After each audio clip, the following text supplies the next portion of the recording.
बहुत बहुत स्वागत है आपका अपने चैनल यूजीसी नक्शा दर्पण में। तो सबसे पहले आप सभी को हैप्पी दीपावली की ढेर सारी शुभकामनाएं। और मैं चाहूंगी कि एक छोटी सी वीडियो बनाऊं जिसमें मैंने ऑलरेडी लिखा है कि इकाई 5 की कविताओं को किस तरह आप बगैर पढ़े यानी कि बगैर भावार्थ पढ़े भी आप आंसर निकाल सकते हैं। तो चलिए इससे बात करते हैं। उसके पहले आपको बता दूं कि आज दीपावली है, तो काफी मित्रों को वेट होता है कि मैम दीपावली पे कुछ नया करें, कुछ हमारे लिए कुछ विचार किया करें। तो स्क्रीन पे आप देख पा रहे हैं कि ये हमारा व्हाट्सएप ग्रुप है।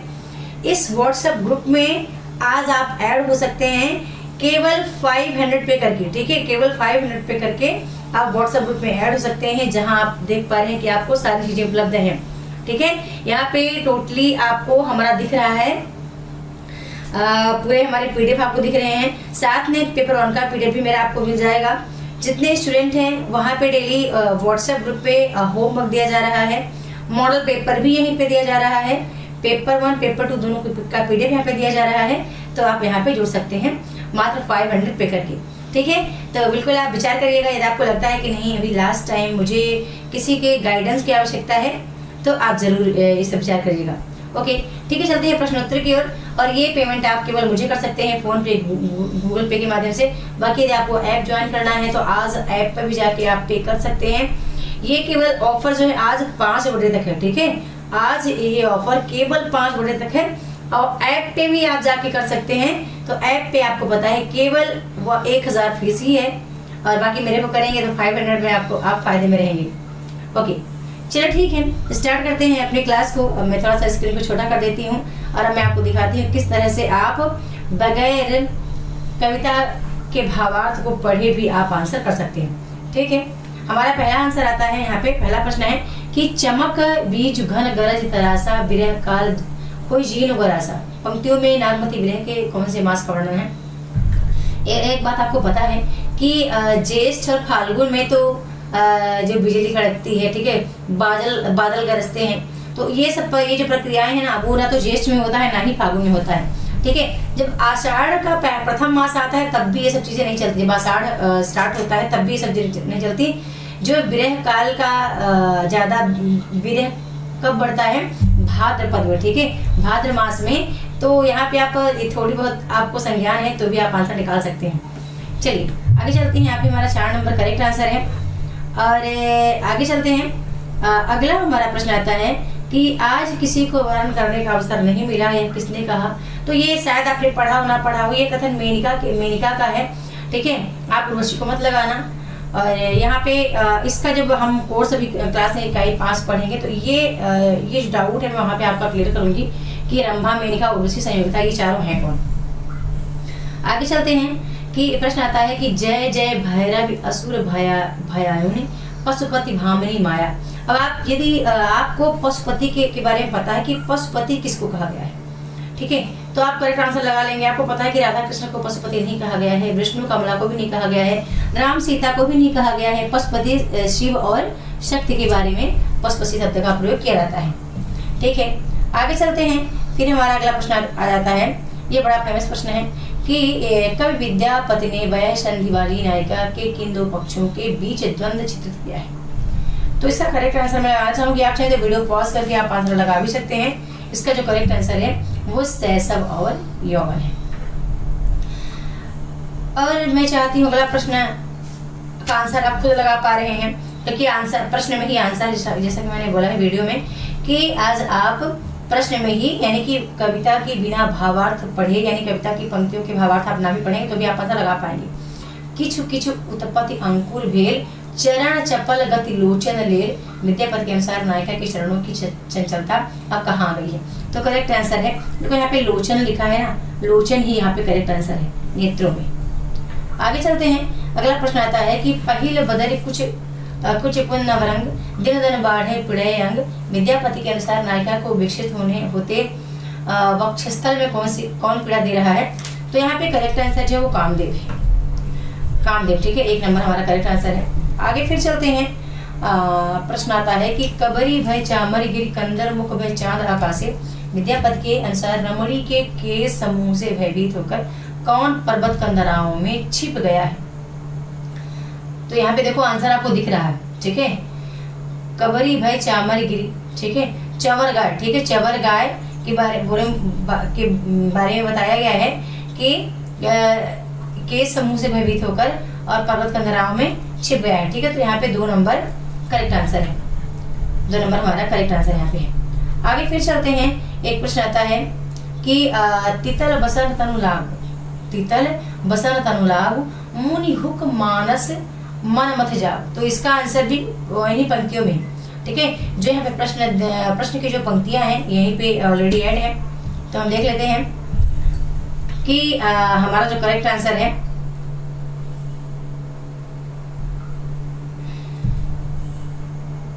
करेक्ट आंसर है हमारा मुनि माने हुक लिखा है, तो मुनि जन हमारा करेक्ट आंसर 3 नंबर यहाँ पे राइट है। आगे फिर चलते हैं, अगला प्रश्न हमारा आता है नीलबंध करल उदेश विद्या पथ कौन शेष। पंक्ति में नायिका की कौन सी इच्छा पूर्ण होने का वर्णन है। तो इसका आंसर आप चाहे तो लगा सकते हैं, ठीक है, आप लगाइएगा, देखते हैं आप क्या लगाएंगे। एक फिर प्रश्न आता है कि जस काशी तस मगहर उसर हृदय राम सत्य होई। अब यहाँ पे भी इसका आंसर इसी में है, ठीक है। इसका जो आंसर है बंधु मैं आपको बता दूं एक बार, इसका आंसर इसी प्रश्न में ही है। यदि आप लगा पाए तो लगाने का प्रयास करना कि क्या हुआ करेक्ट आंसर। ये जो इसका प्रश्न है ना, इस प्रश्न का जो उत्तर है ये उत्तर इसी प्रश्न में छिपा हुआ है, ठीक है। वो शब्द बहुत ज्यादा मैच करते हैं, तो आप लगा के दिखाना कि क्या आंसर होगा। हम आगे चलते हैं, मूल करो तलवार का पड़ी रहन दो म्यान। पंक्ति में तलवार किसका प्रतीक है, तो इसके बारे में आपको संज्ञान होगा, तलवार यानी ज्ञान का प्रतीक है। आगे चलते हैं, अगला प्रश्न आता है मैं कहता हूँ आंखें देखी तू कहता कागज की लिखी। पंक्ति में कबीर आंखों से क्या देख रहे हैं। तो यहाँ पे जो करेक्ट आंसर है हमारा करेक्ट आंसर कबीर आंखों से सत्य को देख रहे हैं, ठीक है। मैं कहता हूँ आंखें देखी तू कहता कागज की लिखी। आगे फिर चलते हैं, अगला प्रश्न आ जाता है करेक्ट आंसर उसका आप निकालना कि कबीर के अनुसार प्रभु कृपा का मार्ग नहीं है विकारों से मुक्त होना, आडंबरों से मुक्त होना, सुमिरन से मुक्त होना, माया से मुक्त होना, ठीक है। तो इसका आंसर भी आपको ही लगाना है। इस प्रश्न का भी उत्तर है प्रभु कृपा का मार्ग क्या नहीं है, कौन सा है जो प्रभु की कृपा का मार्ग नहीं है, ठीक है। तो आप आंसर लगाना इसका। आगे शब्द आता है कि यह चुनरी मोरे मैके ते आई ससुरे में मनुआ खोल दिया। कबीर ने ससुरे शब्द का प्रयोग किया है किसके लिए, तो इसका करेक्ट आंसर हो जाएगा संसार के लिए।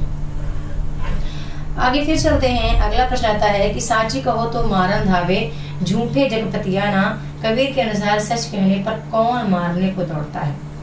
अब यहाँ पे आपको आंसर मिल जाएगा जग यानी, देखो मैंने कहा कि यहाँ पे आपको अधिकतर जो पंक्तियां हैं उसका आंसर ऑलरेडी उसमें मेंशन होता है, ठीक है। जग यानी संसार, तो हमारा करेक्ट आंसर हो गया संसार। आगे चलते हैं, फिर से आ गया बहुविध चित्र बनाए के हरि रच्यो क्रीड़ा रास। कबीर के अनुसार किसने क्रीड़ा रास रचा है।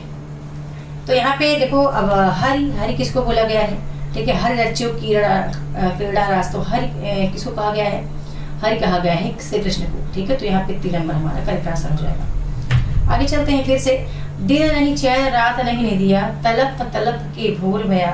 पंक्ति में कबीर किसका वर्णन कर रहे हैं। तो आपको यहाँ तक तो समझ में आया कि दिन नहीं चैन रात नहीं दिया। बाकी तलप आपको समझ में आ रहा है कि आत्मा के विरह की यहाँ पे आत्मा के विरह का वर्णन यहाँ पे किया जा रहा है, ठीक है। तो यहाँ पे 3 नंबर हमारा करेक्ट आंसर हो गया।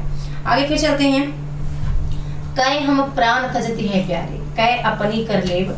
कबीर की उक्त पंक्तियों में परमात्मा के प्रति आत्मा क्या निवेदन है, ठीक है, आत्मा का क्या निवेदन है। तो यहाँ पे स्वीकार होती है, ठीक है। यहाँ पे 1 नंबर हमारा करेक्ट आंसर हो जाएगा।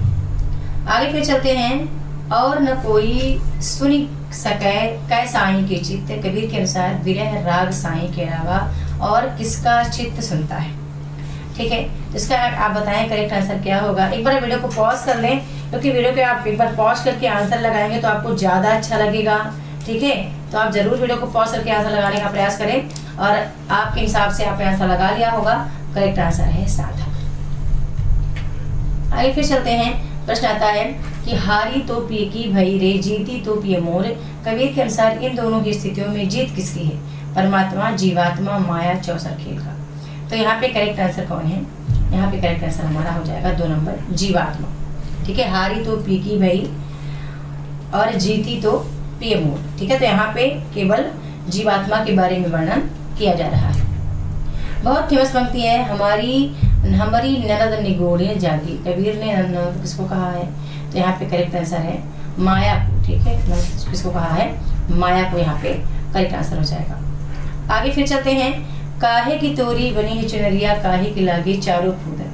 कबीर के अनुसार शरीर रूपी चुनरिया में किसके फूदन लगे हुए हैं? तो अब एक बात आपको पता है कि यहाँ पे क्या कह रहा है कि चारों फूदन। ठीक, तो यहाँ पे 5 तत्व आप काट दो, क्योंकि 5 तत्व पूछ रहा है। यहाँ पे प्रश्न है चारों फूदन बताना है। ठीक है, चारों फूदन में विषय वासना का जिक्र बिल्कुल नहीं होता है, ध्यान रखना। ठीक है, और चारों फूदन में जगत के नश्वरता की बात भी नहीं कही गई है। यहाँ पे राम नाम, ठीक है, वैसे आप वैसा ट्रिक भी लगाना चाहें तो राम नाम भी 4 ही अक्षर के हैं। पहला 2 अक्षर के राम और 2 अक्षर का नाम, तो हो गए 4 है। बाकी राम नाम ही करेक्ट है, वो तो मैं एक लॉजिक बता रही है आपको। चारों फूदन का मतलब है राम नाम के महिमा का वर्णन। देखते हैं। नाम औषधि अधर कटोरी, पियत अघाय घुमती गई मोरी। कितना आसान देखना है इसका आंसर लगाना। ब्रह्मा विष्णु पिए नहीं पाए, खोरत शंभु जन्म गवाए। पंक्तियों में कबीर किसके महात्म्य के बारे में बता रहे हैं? तो ये बहुत बहुत आसान है। किसके महात्म्य के बारे में बता रहे हैं कि नाम औषधि अधर कटोरी, पियत अघाय घुमती गई मोरी। ब्रह्मा विष्णु मतलब ऐसा, ना तो ब्रह्मा के पास वो है, ना ही विष्णु के पास है। खोरत शंभु जन्म गवाए, तो यहाँ पे ये गुरु के बारे में कह रहे हैं कि न तो ब्रह्मा के पास गुरु है, न विष्णु के पास उनका कोई गुरु है, न शंकर के पास उनका कोई गुरु है।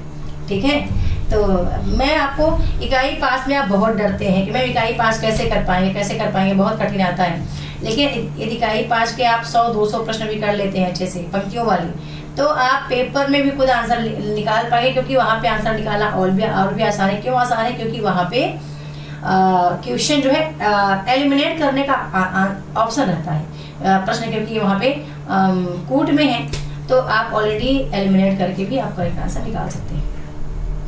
हम आगे देखते हैं। प्रश्न है, कहे कबीर निर्भय होए हंसा, कुंजी बता दयो ताला खुलन की। यहाँ किसके घर के ताले की कुंजी की बात कही गई है? परमात्मा, माया, जीवात्मा, गुरु। आप भी इसका आंसर लगाना। इसका आंसर इसी पे है, इसी में है आंसर। आप बस देखो एक बार क्या होगा, इसी में आंसर है। मैं रिप्लाई जरूर करूंगी, ठीक है, आप बताना क्या होगा आंसर।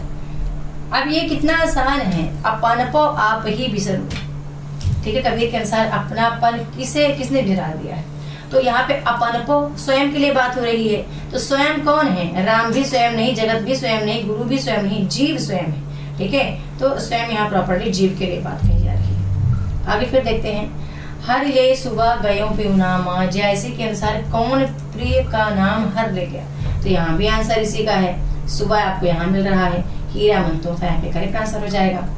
आगे जो फिर चलते हैं। प्रश्न आता है कि पाठ, यहाँ भी देखना इसका आंसर इसी में है। पाठ महारे ये नहारू समुझ जीव चित चेतु सुभारू। पंक्ति में नागमती को कौन समझा रहा है? हीरामन तोता की बात हुई नहीं है। ठीक है, दासी राजा रत्नसेन धर्म गुरु। अब आप लगाना समुझित जीव चित चेत सुभारू संभारू। पाठ महारे हिये नहारू। ठीक है, मतलब हिये से हारने की बात नागमती को कौन कह रहा है? अब आप आंसर लगाना। ठीक है, आप कैसे भी करके आप एक बार ट्राई करना, आंसर देने का प्रयास करना कि क्या आंसर होगा इसका। इसके बाद हम देखते हैं कि सहस्वभाव फूली वनस्पति मधुकर घूमय सबरी मालती। पंक्ति में नागमती वियोग के किस मास का वर्णन है? चैत माघ पूषा आषाढ़। आपको पता है कि जो वनस्पति है वो कब फूलती है? आषाढ़ में नहीं फूलती, पूष में भी नहीं फूलती, माघ में नहीं फूलती। वो कब फूलती है? चैत में। चैत में जो राई सरसों वगैरह वगैरह तो बहुत अच्छा, मतलब पेरे पेरे फूलते हैं, मधु उसमें जाके गुंजार करता है। तो यहाँ पे चैत हमारा करेक्ट आंसर हो जाएगा, 1 नंबर। आगे चलते हैं। एक प्रश्न और मैं ले रही हूँ। जपैले आए मधुकर ताके उर्न समय है। उद्धव का संदेश किसके हृदय में नहीं समा रहा? गोपिया नंद बलदेव कालिंदी। ठीक है, जपैले आए हैं मधुकर ताके उर्न समय है। यहाँ पे करेक्ट आंसर गोपिया हो जाएगा, 1 नंबर हमारा करेक्ट आंसर है। एक आखिरी प्रश्न मैं आपको दिखा रही हूँ, इसका आंसर भी आपको लगाना है। ठीक है, इसका आंसर आप लगाना कि कहो मधुप कैसे समाएंगे एक म्यान 2 खाड़ी। सूरदास के अनुसार 2 खाड़ी से तात्पर्य क्या है? निर्गुण और गोपियां हैं, निर्गुण और कृष्ण है, निर्गुण और राम है, या निर्गुण और उद्धव है? तो इसका आंसर आप लगाना क्या होगा करेक्ट आंसर। और यह वीडियो को स्टॉप करूंगी और एक बार फिर से बोल रही हूँ, आप वीडियो को जरूर अच्छे से देखा करो। और इस जो चीज़ें भी परीक्षा के अकॉर्डिंग इम्पोर्टेंट हैं, तो मैंने काफ़ी वीडियोस पर बना रखी हैं, उनको आप देखो। आप चैनल का प्लेलिस्ट एक बार देख सकते हैं, वहाँ पे बहुत सारे प्रश्नोत्तरी लगे हुए हैं। और साथ में आपको लगता है कि लास्ट टाइम मुझे मैम के साथ जोड़ना है, आखिरी के 30 डेट जो बचे हैं हमारे पास, या 28, मान लो 10 तारीख से 15 के बीच आपके पेपर, तब भी आपके पास 30 दिन बचे हैं। तो इन 30 दिनों में आप ज्वाइन करके और बहुत कुछ सीख करके अपने सपने को साकार सकते हैं। ठीक है, बहुत बहुत धन्यवाद।